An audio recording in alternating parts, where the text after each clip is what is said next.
ভূমিকা। নিয়মের শিকলে বাঁধা এক ইঞ্জিনিয়ার এসেছিল এক অসহায় নারীর ঘরের শেষ আলোটুকু কেড়ে নিতে। কিন্তু সেই আধার নামানো মুহূর্তটাই যে একদিন তাদের জীবনের মোড় ঘুরিয়ে দেবে তা কে জানত। একজন মানুষের কর্তব্যপরায়ণতা আর অন্যজনের নিঃস্বার্থ মানবতা, এই দুয়ের সংঘাতে জ্বলে উঠল এক নতুন সম্পর্কের দীপশিখা। বিদ্যুৎ সংযোগ বিচ্ছিন্ন করার নির্মমতা থেকে জীবন জোড়া লাগানোর এক অদ্ভুত ও রোমাঞ্চকর সফরের গল্প এটি। মূল গল্প। বন্ধুরা, পশ্চিমবঙ্গের বর্ধমান জেলার পলাশী গ্রামটি সেদিন সকাল থেকেই বেশ উত্তপ্ত ছিল এবং গ্রামের মানুষজন যে যার কাজে মগ্ন ছিল। কিন্তু ঠিক দুপুরের দিকে একটি সরকারি জিপ গাড়ি গ্রামের ধুলো উড়িয়ে প্রবেশ করল। জিপ থেকে 4 জন ব্যক্তি নেমে এলো। 3 জন বিদ্যুৎ দপ্তরের কর্মী এবং তাদের নেতৃত্বে ছিলেন জুনিয়র ইঞ্জিনিয়ার রোহন চৌধুরী। তাদের হাতে ছিল মোটা ফাইল আর চোখে মুখে ছিল কঠোরতার ছাপ। সেদিন তাদের কাজটা ছিল খুব স্পষ্ট। যাদের বিদ্যুতের বিল বকেয়া পড়ে আছে তাদের সংযোগ সোজা বিচ্ছিন্ন করে দেওয়া। দলটি এক এক করে বিভিন্ন বাড়িতে হানা দিতে শুরু করল। কোথাও বচসা হল, কোথাও বা কাকুতি মিনতি। কেউ দৌড়ে গিয়ে টাকা জোগাড় করে আনলে তাদের সংযোগ রক্ষা পেল, আর যারা দিতে পারল না তাদের তার খুঁটি থেকে নামিয়ে দেওয়া হলো। রোহন প্রতিবারই একটি যান্ত্রিক বুলি আওড়ে যাচ্ছিল। নিয়ম সবার জন্যই সমান। তার কণ্ঠস্বরে আবেগের বিন্দুমাত্র লেশ ছিল না। গ্রামের একদম শেষ প্রান্তে একটি জরাজীর্ণ ঘর ছিল। আধা পাকা ইটের দেওয়াল, ওপরে টিনের চাল আর সামনে একটি নিম গাছ। এখানেই বাস করত কল্যাণী, ২৬ বছর বয়সী এক বিধবা নারী। বছরখানেক আগেই এক মর্মান্তিক পথ দুর্ঘটনায় তার স্বামী মারা গিয়েছিল। তখন থেকেই সেই শূন্য বাড়িতে সে একাই থাকত। শ্বশুরবাড়ির লোকেরা ভিন্ন সংসারে থাকত, তাদের সাথে সম্পর্ক কেবল নামমাত্রই টিকেছিল। দলটি তার উঠোনে এসে পৌঁছাল। কর্মী ফাইল উল্টে দেখে জানাল বকেয়া মাত্র ৪০০ টাকা। কল্যাণী ঘর থেকে বেরিয়ে এলো। তার চোখের কোণে ছিল ক্লান্তির ছাপ আর মুখে ছিল অদ্ভুত এক সরলতা। সে খুব নিচু স্বরে বলল, স্যার, এই মুহূর্তে আমার কাছে কোনো টাকা নেই। আগে বাড়ির বিল সবাই মিলেমিশে দিত, এখন সবাই আমাকে আলাদা করে দিয়েছে। আমি একাই বোঝা কিভাবে টানব। রোহন ফাইল থেকে চোখ না তুলেই বলল, মিটারের সংযোগ তোমার নামে, তাই টাকাও তোমাকেই শোধ করতে হবে। কল্যাণী 2 হাত জোড় করে মিনতি করল, আমাকে কিছুটা সময় দিন। ক্ষেত মজুরির কাজটা পেয়ে গেলেই আমি সব শোধ করে দেব। কর্মীটি রোহনের মুখের দিকে তাকাল নির্দেশের আশায়। রোহনের জবাব ছিল হিমের মতো শীতল, আপনাকে অনেক আগেই নোটিশ পাঠানো হয়েছিল, আজই শেষ দিন। কল্যাণীর চোখ ছলছল করে উঠল, কিন্তু সে কান্নাকে প্রশ্রয় দিল না। সে শুধু দীর্ঘশ্বাস ফেলে বলল, আজ যদি লাইন কেটে দেন তবে আমার রাতটা ঘুটঘুটে অন্ধকারে কাটবে। রোহন কোনো উত্তর দিল না। সে ইশারায় হুকুম দিল। কর্মী তরতর করে খুঁটিতে উঠে গেল, প্লাস দিয়ে তার কেটে এবং কেবেল গুছিয়ে নিচে নেমে এলো। নিমেষের মধ্যেই ঘরের টিমটিমে বাতিটা নিভে গেল। কল্যাণী পাথরের মতো দাঁড়িয়ে রইল। তার মনে কোনো ক্ষোভ জন্মাল না, শুধু এক গভীর হাহাকার নেমে এলো। দলটি সেখান থেকে এগিয়ে গেল। গ্রামে সেদিন সর্বমোট 6টি বাড়ির সংযোগ বিচ্ছিন্ন করা হলো।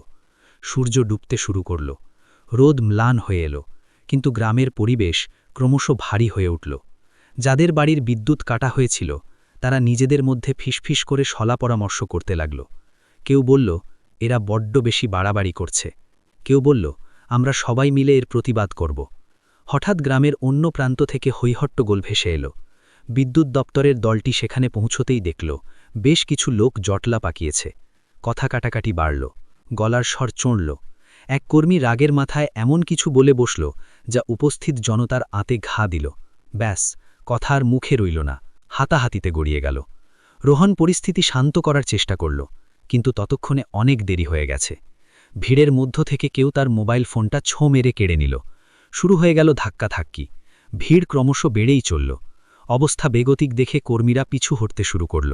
তারা ছিল মাত্র 4 জন, আর সামনে উত্তেজিত 15-20 জন জনতা। প্রাণ বাঁচানো তখন দায়ে পড়ে গেল। শুরু হলো ইঁদুর দৌড়। 2 জন কর্মী একদিক দিয়ে পালালো।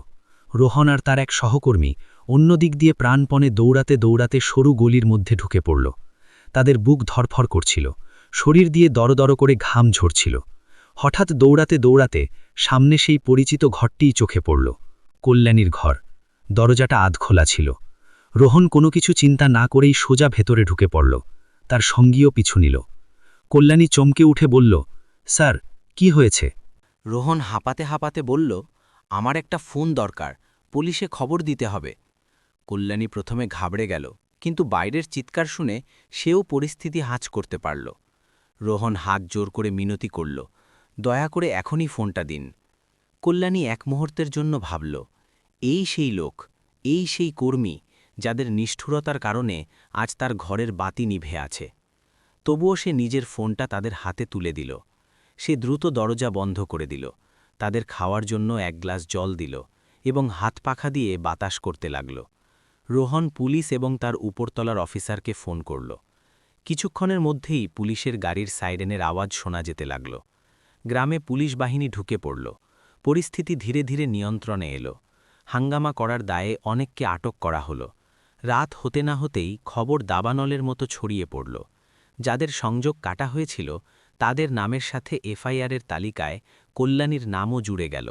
সে টেরও পেল না যে এক মুহূর্তের সাহায্য করাটা তার জন্য কতটা বড় বিপদ ডেকে আনল। অন্ধকার ঘরে বসে কল্যাণী সেই নিভে যাওয়া হোল্ডারটির দিকে তাকিয়ে রইল। সে জানত না যে আজ শুধু তার বিদ্যুৎ সংযোগ নয়, তার গোটা জীবনটাই অন্ধকারে ডুবে যেতে বসেছে। পরের দিন ভোরে সূর্য উঠল ঠিকই, কিন্তু কল্যাণীর জীবনে কোনো আলো এলো না। পলাশী গ্রামে গত রাতের ঘটনার চর্চা প্রতিটি অলিতে গলিতে ছড়িয়ে পড়েছিল। মানুষজন সদর দরজায় দাঁড়িয়ে ফিসফিস করে কথা বলছিল, কিন্তু সবার নজর ছিল একটি নির্দিষ্ট বাড়ির দিকে, কল্যাণীর বাড়ি। সাত সকালেই পুলিশের জিপ আবার গ্রামে হানা দিল। এবার আর কোনো চিৎকার চেঁচামেচি ছিল না, ছিল শুধুই আতঙ্ক। কিছু লোককে জিজ্ঞাসাবাদের জন্য থানায় তুলে নিয়ে যাওয়া হলো। কিছু লোকের জবানবন্দি ওখানেই নেওয়া হলো। কল্যাণী চুপচাপ নিজের দাওয়ায় দাঁড়িয়েছিল। সে কারো কথার প্রতিবাদ করল না, কাউকে কোনো কৈফিয়ত দিল না। তার বিশ্বাস ছিল সত্য আপনা আপনিই প্রকাশিত হবে। দুপুর গড়াতে না গড়াতেই থানা থেকে খবর এলো, গতকালের সংঘর্ষের ঘটনায় দায়ের করা মামলায় কল্যাণীর নামও আসামি হিসেবে আছে। এই খবর শোনামাত্রই তার পায়ের তলা থেকে মাটি সরে গেল। সে তো ওই মারামারির ধারে কাছেও ছিল না। সে তো কেবল দরজা খুলেছিল, মানবতার খাতিরে শুধু ফোনটা দিয়েছিল। কিন্তু পুলিশের খাতায় তার নাম এখন অপরাধীদের তালিকায়। গ্রামবাসীরা যেন তাকে কুণ্ঠাসা করার একটা মোক্ষম অজুহাত পেয়ে গেল। ওই তো লুকিয়ে রেখেছিল, ওই তো ফোন দিয়েছিল, ও যদি সাহায্য না করত তবে পুলিশ আসতই না। এমন নানা কথা বাতাসে ভাসতে লাগল। সন্ধ্যা নামার আগেই পরিস্থিতি সম্পূর্ণ বদলে গেল। যেসব প্রতিবেশী মহিলারা আগে তার খোঁজখবর নিত, তারাই এখন তাকে দেখে রাস্তা বদলাতে শুরু করল। কেউ বাঁকা কথা শোনাল, কেউ বা সরাসরি গালিগালাজ করল। কল্যাণী বুঝে গেল যে এখন সে কেবল একজন বিধবা নয়, গ্রামের সকল বিপদের মূল কারণ হিসেবে চিহ্নিত হয়েছে। সবচেয়ে বড় আঘাতটা এলো তার নিজের শ্বশুরবাড়ি থেকে। শ্বশুরমশাই স্পষ্ট জানিয়ে দিলেন, এখন থেকে তুই আর এই ভিটায় থাকতে পারবি না, আমাদের বংশের বদনাম করিস না। শাশুড়ি ঝাঁঝিয়ে বললেন, আমরা আগেই ছেলেকে হারিয়েছি, এখন তোর জন্য জেলের দুয়ারে ঘুরতে পারব না। আসল কারণটা কেউ মুখে আনল না, কিন্তু কল্যাণী সব বুঝত। তার স্বামীর নামে যে এক চিলতে জমি ছিল, সেটাই ছিল সবার লোভের কেন্দ্রবিন্দু। ও যদি গ্রাম ছেড়ে চলে যায়, তবে সেই জমির দখল নেওয়া সহজ হয়ে যাবে।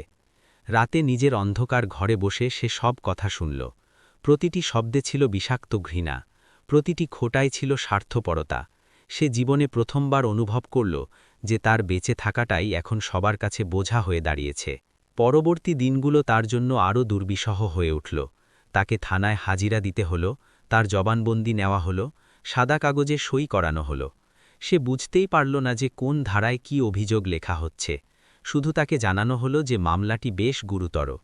থানা থেকে ফেরার পথে গ্রামের লোকেরা তাকে অদ্ভুত দৃষ্টিতে দেখত। কেউ আড়ালে হাসত, কেউ আঙুল তুলে দেখাত। কল্যাণী মাথা নিচু করে অপমান সহ্য করতে শিখে নিল। এক সন্ধ্যায় তার ছোট জায়ের বউ এসে সোজাসাপটা বলে দিল, দিদি, ভালো হয় আপনি বাপের বাড়ি চলে যান, এই গ্রামে এখন সবাই আপনার বিরুদ্ধে। সেই রাতে কল্যাণীর দুচোখে এক ফোঁটাও ঘুম এল না।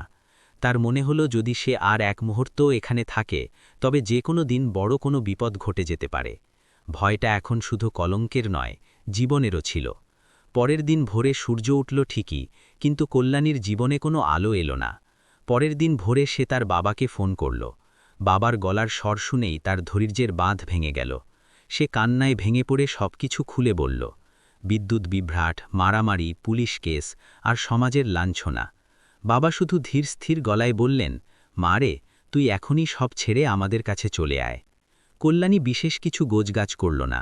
সামান্য কিছু কাপড় আর প্রয়োজনীয় কাগজপত্র নিয়ে যে ঘরে সে তিল তিল করে সংসার সাজিয়েছিল, সেই ঘর থেকে নিঃশব্দে বেরিয়ে গেল। পলাশী গ্রাম পেছনে পড়ে রইল, কিন্তু সেই মিথ্যা মামলা তার ছায়া সঙ্গী হয়ে রইল। এখন তার কাছে না ছিল শ্বশুরবাড়ির আশ্রয়, না ছিল কোনো অবলম্বন। সম্বল বলতে ছিল শুধু এফআইআরে লেখা একটা নাম আর বুকের ভেতর জমে থাকা এক রাশ আতঙ্ক। বাপের বাড়ি পৌঁছে কল্যাণীর মনে হল যেন সে এক বুক শ্বাস নিতে পারছে, কিন্তু মনের ভার এতটুকুও কমল না।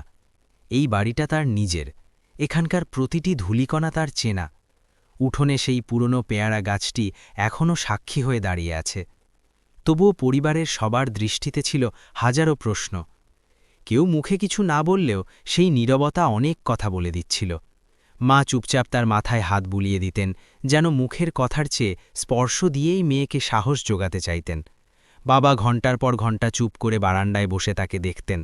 তারা তিনজনেই জানতেন যে এই আইনি লড়াইটা খুব একটা সহজ হবে না এবং সামনের পথটা কণ্টকাকীর্ণ। অল্প কিছুদিনের মধ্যেই আদালত থেকে সমন এলো। তাকে নির্ধারিত তারিখে আদালতে হাজির হতে হবে। প্রথম শুনানির দিন কাঠগড়ায় দাঁড়িয়ে তার হাত পা কাঁপছিল। উকিল যখন তার হাতে মামলার ফাইলটি তুলে দিলেন, তখন তার মনে হল ওটা কেবল কাগজ নয়, যেন তার পুরো জীবনটাই ওখানে বন্দী হয়ে আছে। উকিলবাবু কাগজপত্র উল্টে পাল্টে দেখলেন, কিছুক্ষণ গম্ভীর হয়ে রইলেন এবং তারপর শুধু বললেন, ভয় পাবেন না, তবে এই মামলা লম্বা চলবে, অনেক লম্বা। এই লম্বা শব্দটি তার বুকে তীরের মতো বিঁধল। সে বুঝতে পারল এই লড়াই ২-৪ দিনের বা সপ্তাহের নয়। ওদিকে পলাশী গ্রাম থেকে নানা খবর ভেসে আসতে লাগল। কেউ বলতো, ওর জন্যেই তো গ্রামের ছেলেরা ফেসে গেল। কেউ বলতো, ও যদি আশ্রয় না দিত তবে মারামারি এতদূর গড়াত না। প্রতিটি মুখরোচক গল্পে তার নাম নতুন করে জড়ানো হতে লাগল, চাই সে সেখানে উপস্থিত থাকুক বা না থাকুক। কল্যাণী ধীরে ধীরে উপলব্ধি করল যে সত্যের চেয়ে গুজব অনেক বেশি দ্রুত ছড়ায়, এবং একবার কারো গায়ে কলঙ্ক লেপটে গেলে তা মোছা সবচেয়ে কঠিন কাজ। এদিকে রোহন চৌধুরীর বদলি হয়ে গিয়েছিল। সেই ঘটনার কয়েকদিন পরেই সে ছুটিতে যায় এবং তারপর তাকে নতুন একটি জেলায় পোস্টিং দেওয়া হয়। কল্যাণীর মনে হল, যার কাছে সে ফোন চেয়েছিল, যে পুলিশ ডেকেছিল, সেই মানুষটি এখন তার ধরাছোঁয়ার অনেক বাইরে। মামলাটি এখন পুরোপুরি সরকারি রূপ নিয়েছিল। ফাইলের স্তূপ বাড়ছিল, তারিখের পর তারিখ পড়ছিল, কিন্তু মাঝখান থেকে মানবিক সম্পর্কগুলো হারিয়ে যাচ্ছিল। বাপের বাড়িতেও কল্যাণীর দিন কাটানো খুব একটা সহজ ছিল না। দাদা বৌদির নিজস্ব সংসার, তাদের খরচাপাতি। কল্যাণী নিজেকে বোঝা মনে করত না, তাই সে সারা দিন গরুর জন্য ঘাস কাটত, দুধ দই বিক্রিতে মাকে সাহায্য করত। হাড় ভাঙা খাটুনি নিয়ে তার কোনো অভিযোগ ছিল না, কিন্তু আদালতের প্রতিটা তারিখ এগিয়ে এলেই তার বুকের ভেতর এক অজানা আতঙ্ক দানা বাঁধত। আদালতে যাওয়া, আইনজীবীদের মুখোমুখি হওয়া, আবার ফিরে আসা, প্রতিটি যাত্রাই তার কাছে পাহাড় সম মনে হতো। রাস্তায় বেরোলেই তার মনে হতো, এই বুঝি কেউ তাকে চিনে ফেলল, এই বুঝি কোনো বিপদ ঘটল। বহুবার অচেনা নম্বর থেকে ফোনে হুমকিও এসেছিল, আদালতে আসবি না, তুই তো সব নষ্টের মূল। সে ভয়ে সিম কার্ড বদলে ফেলত, কিন্তু আতঙ্ক তার পিছু ছাড়ত না। রাতে দুঃস্বপ্নে তার ঘুম ভেঙে যেত। অনেক সময় সে শূন্য দৃষ্টিতে ছাদের দিকে তাকিয়ে ভাবত, এই নরক যন্ত্রণা কবে শেষ হবে। তবুও সে হাল ছাড়েনি। সে মনে মনে প্রতিজ্ঞা করেছিল, যতক্ষণ না তার চরিত্র নিষ্কলঙ্ক প্রমাণিত হবে, সে পিছু হটবে না, তাতে যতই বছর পার হোক না কেন। একদিন ভরদুপুরে সে মাথা বোঝাই ঘাসের আটি নিয়ে গ্রামের রাস্তা দিয়ে বাড়ি ফিরছিল। মাথার উপর গনগনে রোদ, ঘামে চোখ মুখ জ্বালা করছিল। ঠিক তখনই একটি প্রাইভেট কার তার পাশে এসে গতি কমিয়ে দাঁড়িয়ে পড়ল। ইঞ্জিনের শব্দে সে চমকে উঠল। চালকের আসন থেকে যে ব্যক্তিটি নামল, তাকে দেখামাত্রই সে চিনতে পারল, রোহান। দুজনেই কয়েক মুহূর্ত একে অপরের দিকে অবাক দৃষ্টিতে তাকিয়ে রইল। সময় যেন ওখানেই থমকে গেল। কল্যাণীর চোখের সামনে সেই অভিশপ্ত রাতের দৃশ্য ভেসে উঠল। নিভে যাওয়া বাতি, বন্ধ দরজা, পুলিশের সাইরেন। তার ধৈর্যের বাঁধ আর টিকল না। সে রাস্তার মাঝেই ঝরঝর করে কেঁদে ফেলল। আপনি জানেন, ওই দিনের পর থেকে আমার উপর দিয়ে কি ঝড় বয়ে গেছে? তার কান্নার রুদ্ধবেগে তার মুখ দিয়ে কথাগুলো ভেঙে ভেঙে বেরোচ্ছিল। রোহন কোনো কথা না বলে মনোযোগ দিয়ে তার সব অভিযোগ শুনল। এই প্রথমবার সে ঘটনার পুরো চিত্রটা পরিষ্কারভাবে দেখতে পেল। কিভাবে নিরীহ মেয়েটার নাম জড়ানো হলো, গ্রাম কিভাবে তার দিক থেকে মুখ ফিরিয়ে নিল, শ্বশুরবাড়ি কিভাবে তাকে তাড়িয়ে দিল। রোহন স্তব্ধ হয়ে গেল। বিশ্বাস করো, আমি সত্যিই এসবের কিছুই জানতাম না, সে বলল, এবং তার কণ্ঠে কোনো আনুষ্ঠানিকতা ছিল না, ছিল গভীর অনুশোচনা। সে হাত বাড়িয়ে দিল। আমি কথা দিচ্ছি, এই মামলা থেকে তোমার নাম কাটাতে আমি শেষ পর্যন্ত চেষ্টা করব। সে পকেট থেকে মানিব্যাগ বের করে কিছু টাকা দিতে চাইল, কিন্তু কল্যাণী তৎক্ষণাৎ হাত জোড় করে পিছিয়ে গেল। আমার কোনো টাকা চাই না স্যার, সে স্পষ্ট গলায় বলল। শুধু মিথ্যে মামলা থেকে আমার নামটা কাটিয়ে দিন, ওটাই আমার কাছে অনেক। রোহন সত্যিই তার কথা রাখল। সে তার পুরনো সহকর্মীদের সাথে যোগাযোগ করল, ঘটনার দিনের পুরনো নথিপত্র ঘাটল, অভিজ্ঞ আইনজীবীদের সাথে পরামর্শ করল, কিন্তু সব জায়গা থেকেই একই উত্তর এলো, মামলা এখন আদালতে বিচারাধীন। আর তাছাড়া এটি সরকারি মামলা, এখান থেকে নাম বাদ দেওয়া খুব কঠিন। তবুও রোহন হাল ছাড়ল না। সে সশরীরে কল্যাণীর বাবা মায়ের সাথে দেখা করে তাদের আশ্বস্ত করল, আমি আপনাদের মেয়েকে একা ফেলে যাব না। সময়ের সাথে সাথে তাদের দেখা সাক্ষাৎ বাড়তে লাগল। কখনো সে প্রয়োজনীয় নথিপত্র নিয়ে আসত, কখনো বা সাহস জোগাতে আসত। ধীরে ধীরে তাদের আলোচনার বিষয়বস্তু শুধু মামলার মধ্যেই সীমাবদ্ধ রইল না। জীবন নর্শন, কর্মক্ষেত্রের চাপ এবং ছোটখাটো ব্যক্তিগত অভিজ্ঞতাও তারা ভাগ করে নিতে শুরু করল। কল্যাণী দীর্ঘ সময় পর আবার কোনো মানুষের ওপর ভরসা করতে শুরু করল। রোহনও প্রথমবারের মতো সরকারি নিয়মের বেড়াজাল টপকে একজন সংগ্রামী নারীকে নতুন করে চিনল। এক সন্ধ্যায় রোহন খুব সংকুচিত স্বরে বলল, তোমাকে এবার সামনের জীবনটা নিয়েও ভাবতে হবে। কল্যাণী বিন্দুমাত্র দ্বিধা না করে উত্তর দিল, আগে এই কলঙ্ক মুছতে হবে, তারপর অন্য কিছু। রোহন সম্মতি জানিয়ে মাথা নাড়ল। ঠিক আছে, আমরা এক পা করেই এগোব।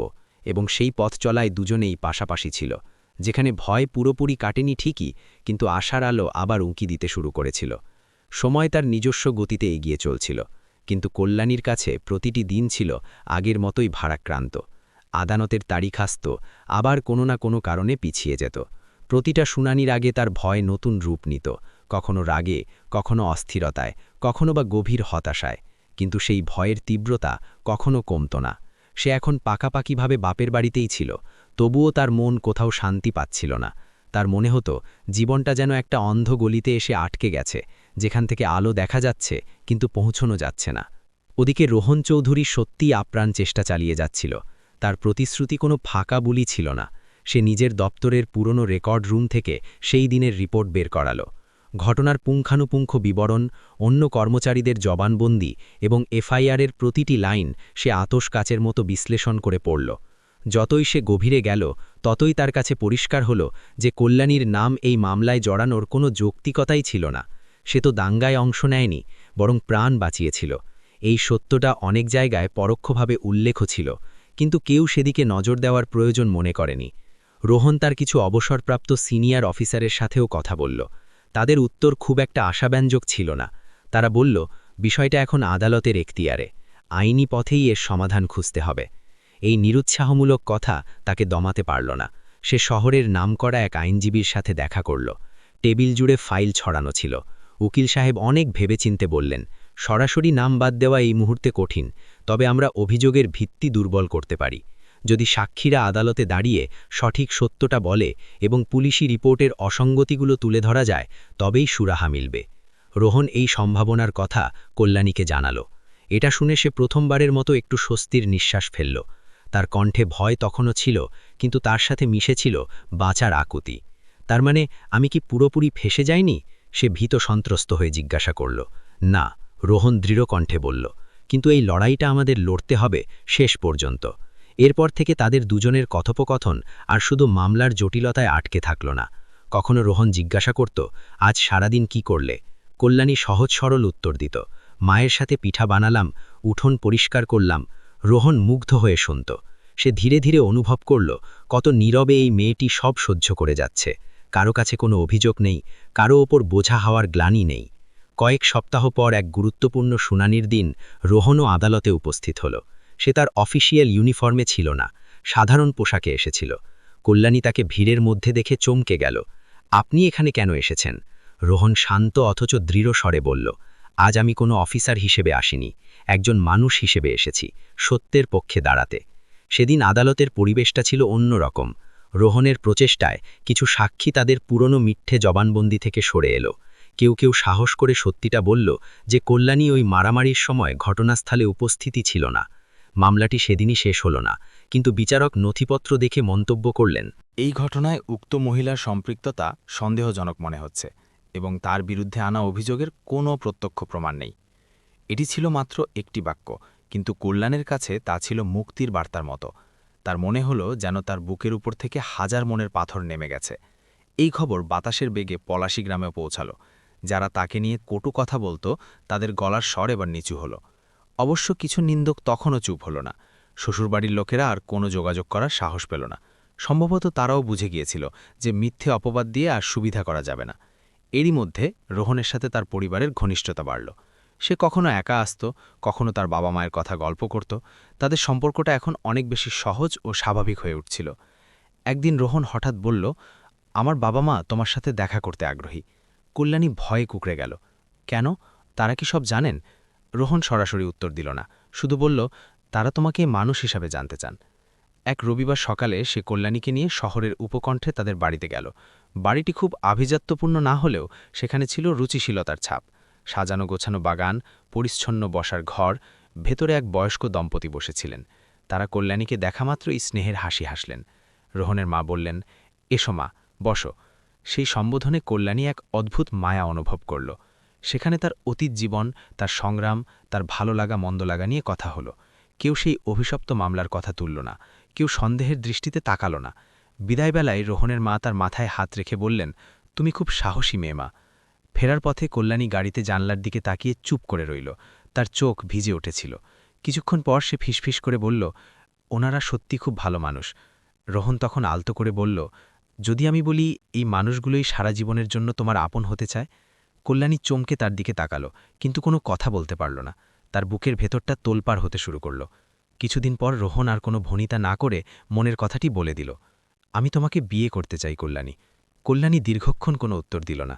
তারপর নিচু গলায় বলল, আমার ঘাড়ে এখনও একটা পুলিশ কেস ঝুলছে। আমার জীবনটা খুব জটিল স্যার। রোহন মুহূর্তের মধ্যে উত্তর দিল, আমার সহজ সরল জীবনের দরকার নেই। আমি একটা সত্যি জীবন চাই, যেখানে একে অপরের পাশে থাকা যায়। এই সিদ্ধান্তটা কোনো হঠকারী আবেগের বশবর্তী হয়ে নেওয়া ছিল না। কল্যাণী রাতের পর রাত জেগে ভেবেছে, তার মায়ের সাথে পরামর্শ করেছে। বাবা খুব শান্তভাবে বলেছিলেন, মা, যদি ছেলেটা তোমার সব সত্যি জেনেই তোমাকে গ্রহণ করতে চায়, তবে সমাজ কি বলল তা ভেবে পিছিয়ে থেকো না। ওদিকে আদালতের মামলাটিও ক্রমশ দুর্বল হয়ে আসছিল। তারিখের ফাঁকে ফাঁকে এখন আর আগের মতো আতঙ্ক ছিল না, ছিল মুক্তির অপেক্ষা। ভয় পুরোপুরি না কাটলেও কল্যাণী জানত সে আর একা নয়। এক পরন্ত বিকেলে কল্যাণী রোহনকে বলল, যদি আমরা একসাথে পথ চলি, তবে আমি আর পেছনের সেই অন্ধকার দিনগুলোর দিকে ফিরে তাকাব না। রোহন এক মুহূর্ত না ভেবেই বলল, আমিও না। সেই মুহূর্তে কল্যাণীর মনে হলো, জীবনটা বোধহয় এখান থেকেই নতুন করে শুরু হলো। গন্তব্য তখনও দূরে, কিন্তু পথটা আর ঝাপসা নয়। জীবন কল্যাণীকে অনেক কঠিন পাঠ শিখিয়েছিল, তাই যখন সে নতুন করে বাঁচার সিদ্ধান্ত নিল, তাতে কোনো তাড়াহুড়ো ছিল না। এটা ছিল ভয়ের ওপর ভালোবাসার জয়। সে রোহনকে স্পষ্ট জানিয়েছিল, তার অতীত এখনও পুরোপুরি মুছে যায়নি। এখনও আদালতের বারান্দায় তাকে দাঁড়াতে হয়। গ্রামের মানুষের টিটকিরি এখনও কানে আসে, কিন্তু এখন তার পাশে রোহন আছে। রোহনও কোনো আকাশকুসুম স্বপ্ন দেখায়নি। সে বলেছিল, আমি তোমার পাশে থাকব, কিন্তু মিথ্যের আশ্রয় নিয়ে নয়। সত্যের পথে যদি কাঁটা থাকে, তবে দুজনে মিলেই তা সরাব। এই কথাটাই কল্যাণীর মনে সবচেয়ে বেশি বিশ্বাস জাগিয়েছিল। পরবর্তী কয়েকটি শুনানিতে পরিস্থিতির আমূল পরিবর্তন হল।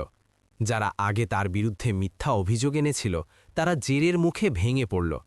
পুলিশের তদন্ত রিপোর্টেও বড় ধরনের অসঙ্গতি ধরা পড়ল। বিচারক মহোদয় পরিষ্কার জানালেন যে দাঙ্গা বা হিংসার সাথে এই মহিলার কোনো প্রত্যক্ষ বা পরোক্ষ যোগাযোগ প্রমাণিত হয়নি। এটি পুরোপুরি বেকুসুর খালাস না হলেও ছিল এক বিশাল বিজয়। কল্যাণীর মাথা থেকে কলঙ্কের বোঝা অনেকটাই নেমে গেল। এই সময় রোহনের পরিবার আনুষ্ঠানিকভাবে প্রস্তাব নিয়ে কল্যাণীর বাড়িতে এলো। কোনো কিছুই লুকানো হলো না। মামলা, অতীত, বিধবা হওয়ার যন্ত্রণা সব খোলাখুলি আলোচনা হলো। আলোচনা দীর্ঘ হলেও তা ছিল অত্যন্ত সম্মানজনক। রোহনের মা সবার সামনে বললেন, আমরা বাড়ির জন্য বউ খুঁজছি না, আমরা একটা মেয়ে খুঁজছি। কল্যাণীর চোখ জলে ভরে গেল। কত বছর পর সে নিজেকে মেয়ে হিসেবে অনুভব করল। বিয়ের তারিখ ঠিক হল, তবে শর্ত রইল, মামলা পুরোপুরি শেষ না হওয়া পর্যন্ত তারা অপেক্ষা করবে। এই অপেক্ষাটা ছিল ধৈর্যের, কিন্তু তাতে ছিল নিশ্চিত ভবিষ্যতের হাতছানি। সময় গড়িয়ে চলল। অবশেষে এলো সেই কাঙ্ক্ষিত দিন। মামলার চূড়ান্ত রায়ের দিন। সেদিন কল্যাণী অদ্ভুত রকম শান্ত ছিল। হয়তো সে জানত রায় যাই হোক সে আর ভেঙে পড়বে না, কারণ তার মেরুদণ্ড এখন শক্ত।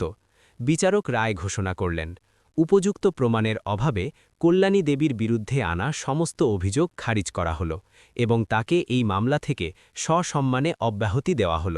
বাক্যটি আইনি ভাষায় ছোট হলেও কল্যাণীর কাছে তা ছিল পুনর্জন্মের সমান। আদালত চত্বর থেকে বেরিয়ে সে মুক্ত আকাশটার দিকে তাকাল।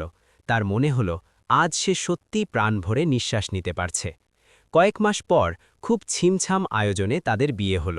কোনো জাঁকজমক নেই, ব্যান্ড পার্টি নেই, হাজারো লোকের ভিড় নেই। উপস্থিত ছিল শুধু দুই পরিবারের একান্ত আপনজন, কিছু সত্যবাদী মানুষ আর একরাশ স্নিগ্ধতা। কল্যাণী লাল বেনারসি পরল, কিন্তু তার মুখের উজ্জ্বলতা সেই লাল রঙকেও হার মানাল। সেটা ছিল পরম শান্তির আভা।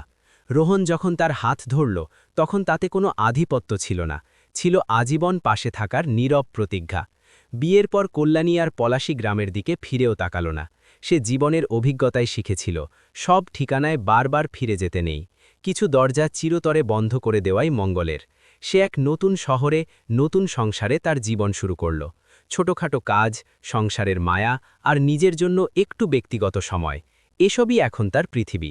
রোহন তার চাকরিতে আগের মতোই কর্তব্যপরায়ণ রইল, কিন্তু ভেতর থেকে সে আমূল বদলে গেল। সে এখন প্রতিটি কেস ফাইলের আড়ালে লুকিয়ে থাকা রক্তমাংসের মানুষটিকে খোঁজার চেষ্টা করত। কল্যাণী মাঝে মাঝে তাকে বলত, হয়তো আমাদের দেখা হওয়াটা ভাগ্যে লেখা ছিল।